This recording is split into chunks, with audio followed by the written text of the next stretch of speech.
My dear Wormwood.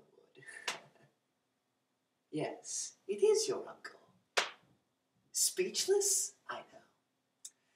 You may be interested to learn that the little misunderstanding which you tried to raise with our superiors over some of my unguarded expressions has been tidied over. If you are attempting a feeble amount at treachery to secure my favor, you will find yourself mistaken. You shall pay for that, as well as for your other blunders. Meanwhile, I am sending you a new book that just issued on the new House of Correction for incompetent tempters. It is profusely illustrated, and you will not find a dull page in it. So, dear nephew, I understand from Triptweeze that your patient is in love. And in the worst kind he could have possibly fallen into, and with a girl who does not even appear in the report you sent me. I have looked up this girl's dossier in this little book we have here, and I am horrified at what I find. Not only a Christian, but such a Christian. A vile, sneaking, simpering, demure, mouse-like, watery, virginal, bread and butter miss. The little brute. She makes me vomit. She stinks and scalds through the very pages of the dossier. It drives me mad to think of how the world has worsened. We'd have had her to the arena in the old days. That's what her sort is good for.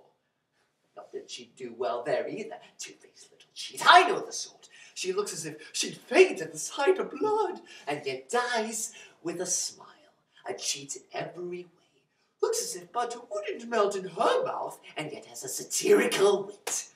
Filthy, insignificant little prude, and yet ready to fall into this idiot's arms like any other breeding animal.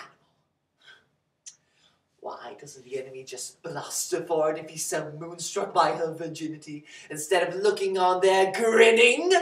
I'll tell you why. The enemy is a hedonist at heart. All those fasts and sticks and vigils and crosses are only a facade. He has a bourgeois mind, Wormwood. He has filled his world full of pleasures. There are things for humans to do all day long without us minding in the least. Sleeping, eating, washing, drinking, making dinner, making love, playing, praying, working. Everything has to be twisted before it's any use to us. We fight under cruel disadvantages. Nothing is naturally ever on our side. Not that that excuses you. I'll deal with you presently. And you allowed your patient to get to know the girl's family and the whole social circle. Unbelievable! Could you not see that the very house she lives in is one of those places he never ought to have entered? The whole place reeks of that deadly odor, that impenetrable mystery which comes from the enemy.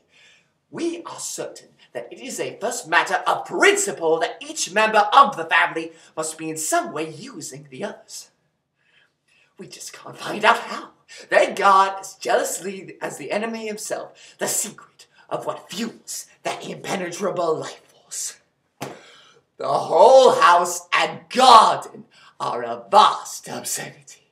It bears a sickening resemblance to the description one human writer made of heaven. The regions where there are only life, and therefore all music is silence. Music and silence! How I detest them both! How thankful we should be that ever since our father entered hell, no square inch of infernal space and no moment of infernal time has been surrendered to either of those abominable forces. All has been occupied by noise.